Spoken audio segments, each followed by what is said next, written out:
All the world's a stage, and all the men and women merely players. And when there's a play, there must be an audience. A Thing of Terrible Beauty by Roger Zelazny. Read by Karl. How like a god of the Epicureans is the audience at a time like this. Powerless to alter the course of events, yet broader forms than the characters. They might rise to their feet and cry out, "Do not!" But the binding of Oedipus would still ensue, and the inevitable knot in Jocasta starlit scarf would stop her breathing still. But no one rises the course. They know better. They, too, are inevitably secured by the strange bonds of the tragedy. The gods can only observe and know. They cannot alter circumstance, nor wrestle with Ananke. My host is already anticipating the thing he calls catharsis.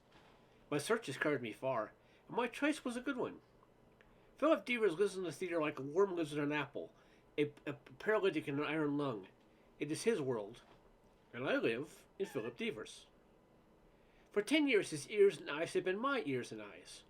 For 10 years I have tasted the sensitive perceptions of a great critic of the drama, and he has never known it. He has come close.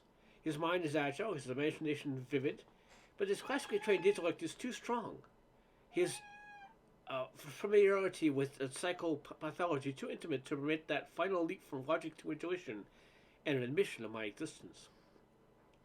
At times, before he drops off to sleep, he toys with the thought of attempting communication, but the next morning he always regrets it, which is well. What could we possibly have to say to one another? I wish that I would know the other half. Deaver says there are two things that complete experience: a moving towards, called pity, and a moving away from, called terror. It is the latter which I feel, which I have always sought. I don't understand the other, even when my host quivers and his vision goes moistly dim. I should like very much to cultivate the total response. Unfortunately, my time here is limited. I have hounded beauty through 1,000 stellar cells. Here I learned that a man named Aristotle defined it. So unfortunately I must leave without knowing the entire experience. But I am the last. The others have gone. The stars move still. Time runs and the clock will strike. The ovation is enormous. The resurrected Jocasta bows beside her red-socketed king, smiling. Hand in hand they dine upon her applause. But even pale Tiresias does not see what I have seen. It is very unfortunate. And now the taxi home. What time is it in Thebes? Devers is mixing us a strong drink, which he generally does not do. I shall appreciate these final moments all the more, seen through the prism of his soaring fancy. His mood is a strange one. It's almost as if he knows what is to occur at 1 o'clock. Exactly as if he knows what will happen when the atom expands its fleecy chest, shouldering aside an army of titans, and the Mediterranean rushes to dip its wine-dark muzzle into the vacant Sahara. But he could not know, without knowing me. This time he will be a character, not an observer, when the thing of terrible beauty occurs. We both watch the pale grey eyes on the sliding panel. He takes aspirins in advance for which he drinks, which means he'll be mixing us more. But his hand, it stops short of the medicine chest. Framed in the tile and stainless steel, we both record the affections of a stranger. Good evening. After 10 years, those two words, and on the eve of the last performance. Activating his voice to reply would be rather silly, even if I can manage it. It would doubtless be upsetting. I waited, and so did he. Finally, like an organ player, I pedaled and quartered the necessary synapses. Good evening. Please go ahead and take your aspirins. He did. Then he picked up a drink from the ledge. I hope you enjoy martinis. I do, very much. Please drink more. He smirked at us and returned to the living room. What are you, a psychosis? A Dybbuk? Oh no, nothing like that. Just a member of the audience. I don't recall selling you a ticket. Didn't exactly invite me, but didn't think you would mind if I kept quiet. Very decent of you. He mixed another drink, and looked out at the building across the way. The two lighted windows on different floors like misplaced eyes. Mind if I ask why? Not at all. Perhaps you can even help me. I am an itinerant aesthetician. Have to borrow bodies in the worlds I visit, preferably those of beings with similar interests.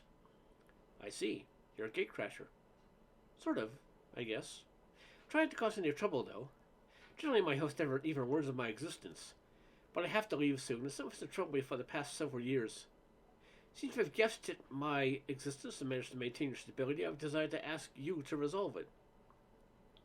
Ask away. He was suddenly very bitter and very offended.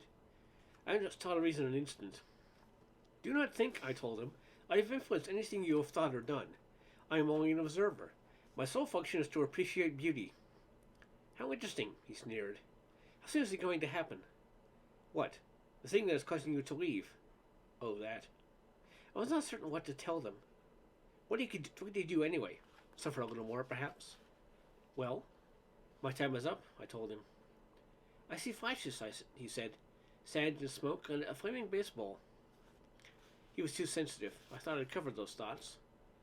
Well, the world is going to end at 1 o'clock. That's good to know. How? There is a substratum of fissionable material which Project Eden is going to detonate. This will produce an enormous chain reaction. Can you do anything to stop it? I don't know how. I don't know what could stop it.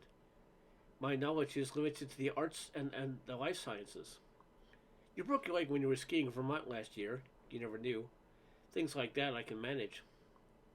And the horn blows at midnight, he observed. 1 o'clock, I corrected. Eastern Standard Time. Might as well have a drink, he said, looking at his watch. It's going on 12. My question, I cleared an imaginary throat. Oh yes, what do you want to know? The other half of the tragic response. I watched it go through it many times, but I can't get at it. I feel the terror part, but pity. Pity always eludes me. Anyone can be afraid, he said. That part is easy. But you have to be able to get inside people. Not exactly the way you do. And feel everything they feel just before they go smash. So it feels you're going smash along with them. You can't do a damn thing about it, and you wish you could. That's pity. Oh, being afraid too? And being afraid. Together they equal the grand catharsis of a true tragedy. And a tragic figure for whom you feel these things must be great and noble, wasn't he? True, he nodded, as though I was seated across the room from him. In the last moment when the inalterable jungle laws about to prevail, he must stare into the faceless mask of God and bear himself, for that brief moment, above the pleas of his nature in the course of events. We both looked at his watch. What time will you be leaving? In about 15 minutes. Good. You'll have time to listen to a recording while I dress. Switched on his stereo and selected an album. I shifted uneasily. If it isn't too long? He regarded the jacket. 5 minutes and 8 seconds. He always maintained with his music for the last hour verse. Placed it on a turntable and set the arm. If Gabriel doesn't show up, this will do. He reached for his tie as the first note of Miles Davis' Siesta limped through the room like a wounded thing climbing a hill. He hummed along with it as he re-knotted his tie and combed his hair. Davis talked to an easterly with a tongue of brass, and the procession moved before us. Oedipus and blind Gloucester stumbled by, led by Antigone and Edgar. Prince Hamlet gave a fencer's salute and plunged forward, while back Othello lumbered behind. Hippolytus, all in white, and the Duchess of Malfi, sad, prayed us through memory on 1,000 stages. Philip buttoned his jacket as the final note sounded and shut down the player. Carefully rejecting the record, he placed it among the others. What are you going to do? Say goodbye. There's a party at the street I hadn't planned on attending. We about stop in for a drink. Goodbye to you also. By the way, he asked, what is your name?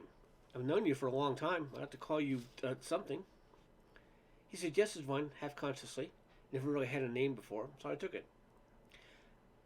Adistraya, I told him. He smirked again. No thought is safe from you, is it? Goodbye. Goodbye. He closed the door behind him, and I passed through the ceiling and floor of the apartment overhead, then on up into the night above the sky. One eye in the building across the street winked out. As I watched, the others did the same. Bodiless again, I fled upward, wishing there was something I could feel. The end.